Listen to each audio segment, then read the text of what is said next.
No update. Just felt a little something in her groin, so we'll get it evaluated and see what happens from there. Something happened during that Connecticut Sun game that shocked everyone who's been following Caitlin Clark's career. For the first time since losing the national championship, she broke down in tears on the court. Not from a hard foul, not from a controversial call, but from her own body giving up on her. The image of her limping to the stanchion, burying her face in her hands, crying uncontrollably. That wasn't just pain. That was the moment when basketball's biggest rising star finally reached her breaking point. This isn't just another injury story. This is about a franchise, a league, and a system that's been pushing their golden goose to the edge. And now everyone's starting to ask the question nobody wants to answer. Is Caitlin Clark being systematically destroyed by the very people who are supposed to protect her? The warning signs have been there from day one, but everyone chose to ignore them. Clark came into her second WNBA season already dealing with a quad injury from the walks down to the end of the court. You can tell that she's in pain. You can tell that there's something wrong.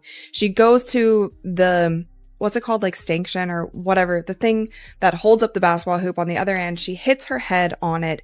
She is fighting back tears and she walks straight over to the bench. Now, when she goes over to the bench, she starts crying. And I've honestly never seen Caitlin Clark cry on the court except when she lost the national championship game. She keeps it together no matter what is happening. But you could just tell that something happened on that play.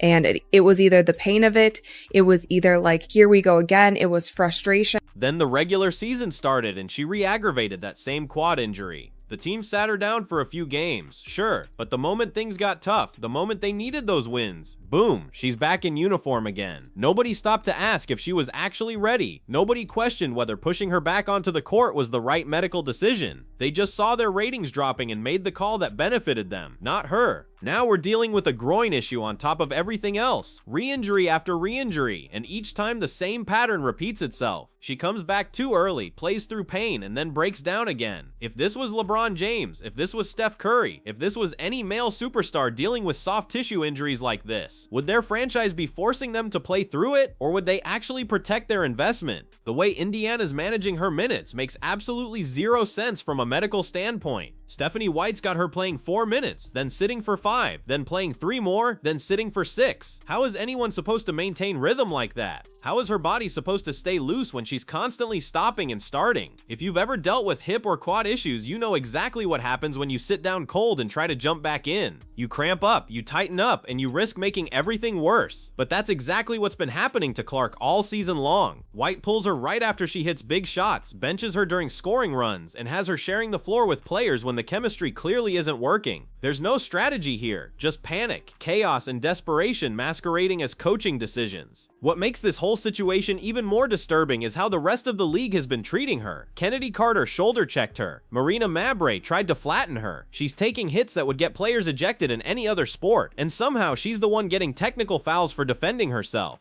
The referees aren't protecting her. Her coach isn't protecting her. So she's out there completely exposed every single night. During that Connecticut game, you could see her frustration boiling over. After getting raked across the face by JC Sheldon with no call, after being knocked to the floor by Mabrey with minimal consequences, she finally lost it. The cameras caught her turning to the referee and saying, "Grow up," with zero filter. Can you blame her? She's been asking for protection all season and getting nothing but silence in return. The WNBA's dependency on Caitlin Clark has become a massive problem that nobody wants to acknowledge. TV ratings drop by more than 50% when she's not playing. Ticket sales plummet. Viewership numbers tell the whole story. She's not just a player, she's the entire product. And that's exactly why they keep pushing her back onto the court before she's ready. Think about what that does to someone mentally. You're 22 years old, you're supposed to be the future of women's basketball, and you know that an entire league's financial success depends on your body holding up. That's an impossible burden for anyone to carry, especially when the people making decisions clearly prioritize business over your well-being. The Connecticut Sun game was supposed to be a celebration. Indiana won 85-77. Kelsey Mitchell dropped 23 points. The team looked solid on paper. But none of that mattered the moment Clark went down clutching her groin, the moment she walked off that court in tears. That image is going to stick with fans a lot longer than any final score, and honestly, it should. How do you celebrate a win when your franchise player is breaking down both physically and emotionally in front of the world? What's really telling is how the franchise handled the aftermath. Same robotic response from Stephanie White. She felt something in her groin. We'll get it evaluated. Sound familiar? They've used that exact same line for every single injury this season. Day to day, they keep saying, "We'll see how she feels tomorrow." It's the same PR playbook every time, and it's becoming increasingly obvious that they're more concerned about managing headlines than managing her health. Industry veterans are starting to speak out about what they're witnessing. ESPN's Dick Vitale called the treatment absurd. Sports journalists are comparing the situation to how Tiger Woods transformed golf, but with none of the institutional support that made that transition successful. The WNBA was completely unprepared for the Clark phenomenon. No media protocols, no crisis planning, no player training for a spotlight this intense. Christine Brennan, one of the most respected voices in sports journalism, didn't hold back in her criticism of how the league has handled everything. She's pointing out that this isn't just about one player or one team. It's about a system that's utterly unprepared for the level of attention and pressure that comes with having a genuine superstar. Even other WNBA players are starting to raise eyebrows at how Clark's being managed. When they ranked her 9th among guards in their All-Star voting, 9th, while fans put her 1st and media put her 3rd, it became clear that there's some serious disconnect between how valuable she is to the league versus how she's being treated by her peers. But here's what really makes this whole situation scary for everyone involved. Caitlin Clark has options that most WNBA players don't have. She doesn't need this league to survive financially. She doesn't need to put up with being treated like a disposable asset. If she decides tomorrow that she's done being pushed around, used up, and broken down for someone else's profit, she can walk away. And honestly, would anyone blame her at this point? She's brought more attention, more viewers, more revenue to women's basketball than anyone in the sport's history. She's filled arenas that used to be half empty, broken viewership records that had stood for decades, and single-handedly changed the conversation around the WNBA. In return, she's getting injured repeatedly, targeted physically by opponents, and managed by people who seem more interested in squeezing every dollar out of her name than protecting their most valuable asset. The pattern is clear now. Every time she gets hurt, they rush her back too quickly. Every time she shows signs of breaking down, they push her a little harder. Every time she tries to speak up about her treatment, whether it's to referees or through her play, she gets labeled as difficult or dramatic. Meanwhile, her body keeps sending the same message over and over. This isn't sustainable. So here's the question that should keep everyone in the WNBA front office awake at night. What happens when Caitlin Clark finally says enough is enough? What happens when she decides that her long-term health and happiness are more important than propping up a league that doesn't seem to care about either? Because right now, based on how they're treating their biggest star, that conversation might be happening sooner than anyone wants to admit. The tears she shed after that Connecticut game weren't just about physical pain. They were about the realization that the people she's supposed to trust with her career are failing her at every turn. And when someone as tough as Caitlin Clark, someone who's never backed down from any challenge, finally breaks down like that, it's not just a moment, it's a warning. The WNBA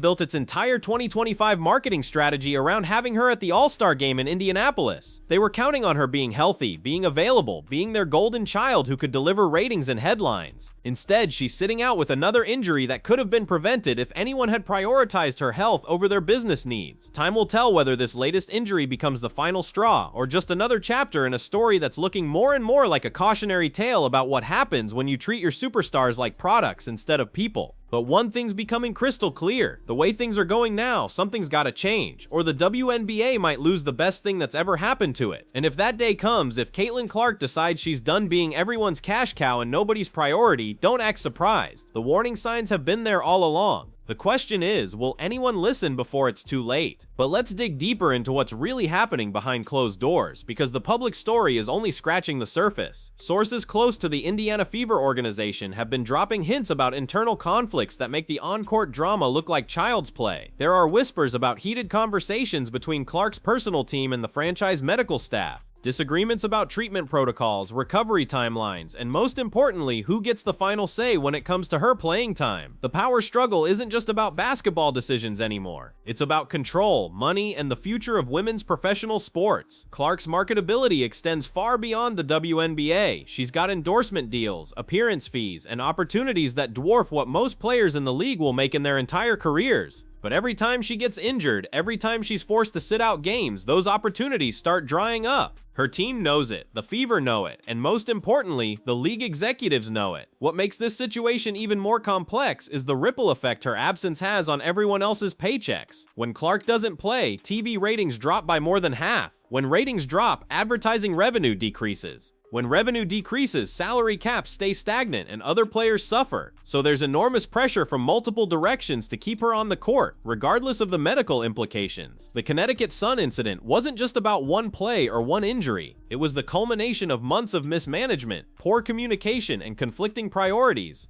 But here's what nobody's talking about: the psychological toll this is taking on someone who's still basically a kid trying to navigate professional sports at the highest level. Think about Clark's trajectory over the past 18 months. She went from college superstar to the most scrutinized athlete in women's sports overnight. Every move she makes gets analyzed, every comment gets dissected, every performance gets compared to impossible standards. And now, on top of all that pressure, she's dealing with a body that's breaking down and a support system that seems more interested in protecting their investment than protecting her. The mental health aspect of what she's going through can't be overstated. Sports psychologists who work with elite athletes have been raising red flags about the warning signs they're seeing. The emotional breakdown after the Connecticut game wasn't just about physical pain, it was about someone reaching their absolute breaking point after months of accumulated stress, pressure, and frustration. But here's where the story takes an even darker turn. The targeting she's been experiencing from other players isn't random or coincidental. There's a systematic effort to test her limits, to see how much physical punishment she can take before either she breaks or the refs finally start protecting her. Some veteran players have admitted off the record that there's an unwritten understanding about welcoming Clark to the professional level through aggressive play. The problem is that this initiation process usually happens over several seasons with players who've had time to develop their bodies and adapt to the professional game. Clark is being thrown into the deep end while dealing with injuries, while learning a new system, while carrying the entire league's marketing strategy on her shoulders. It's a perfect storm for disaster. What's even more disturbing is how some of the targeting has racial undertones that nobody wants to acknowledge openly. Several incidents involving Clark and opposing players have sparked conversations about privilege, opportunity, and resentment within the league. While most players have been professional about her arrival, there's definitely an undercurrent of frustration about the attention and resources she's receiving compared to established stars who've been grinding for years. The All-Star voting controversy exposed these tensions in ways that made everyone uncomfortable. When fellow players ranked her 9th among guards while fans put her first, it wasn't just about basketball performance. It was about sending a message about hierarchy, respect, and earning your place. The fact that media voters put her third suggests they understand her impact on the sport, but they're also trying to balance recognizing her talent with acknowledging the veterans who've built the foundation she's standing on. This creates an impossible situation for Clark. She can't control the media attention she receives. She can't control the marketing campaigns built around her name. She can't control the fact that her presence generates revenue that benefits everyone in the league, but she's being held responsible for all of it, and she's paying the price physically and emotionally. The coaching situation with Stephanie White adds another layer of complexity to an already complicated dynamic. White is trying to balance multiple competing interests, keeping Clark healthy, keeping her engaged, keeping the team competitive, and keeping the front office satisfied.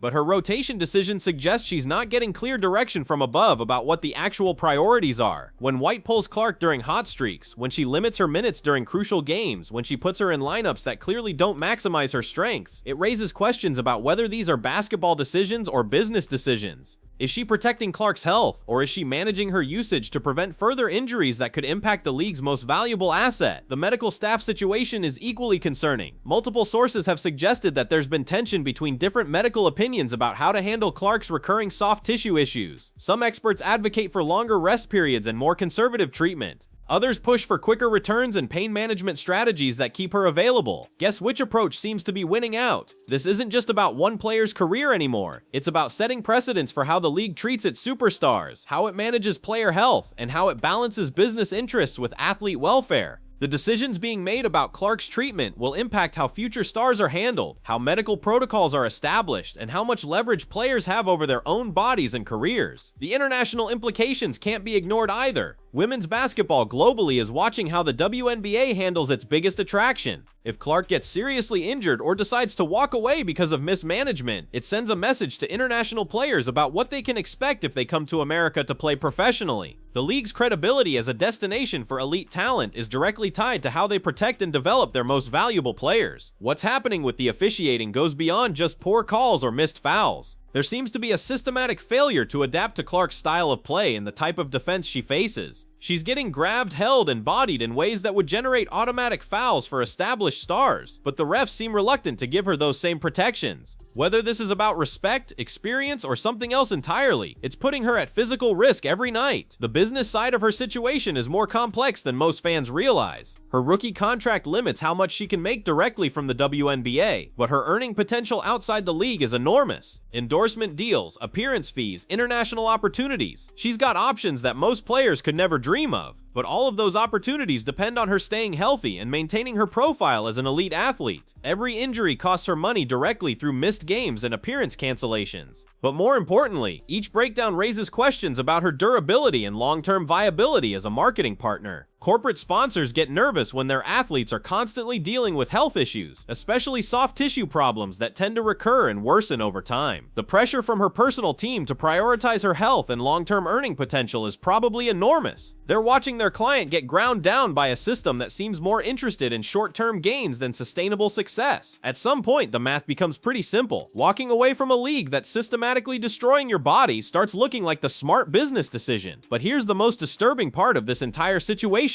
Everyone involved knows exactly what's happening, and they're choosing to continue anyway. The front office knows they're overusing her. The coaching staff knows the rotations don't make medical sense. The league office knows the officiating isn't protecting her. The medical staff knows she's not getting adequate recovery time. And yet the same patterns keep repeating because everyone's more afraid of short-term losses than long-term consequences. They're more worried about next quarter's revenue than next year's sustainability. They're more concerned about immediate criticism than permanent damage to their most valuable asset. This is what happens when sports becomes purely about business instead of competition, development, and athlete welfare. Clark isn't being treated like a person with a finite career and a body that needs protection. She's being treated like a resource to be extracted, maximized, and consumed until there's nothing left. The tragedy is that she's still trying to give everything she has to a system that's giving her nothing back except injuries, criticism, and impossible expectations. She's still showing up, still performing at an elite level, still trying to carry a franchise and a league that haven't earned that level of dedication and sacrifice. So when people ask whether Caitlin Clark might walk away from the WNBA, they're asking the wrong question. The real question is, why wouldn't she?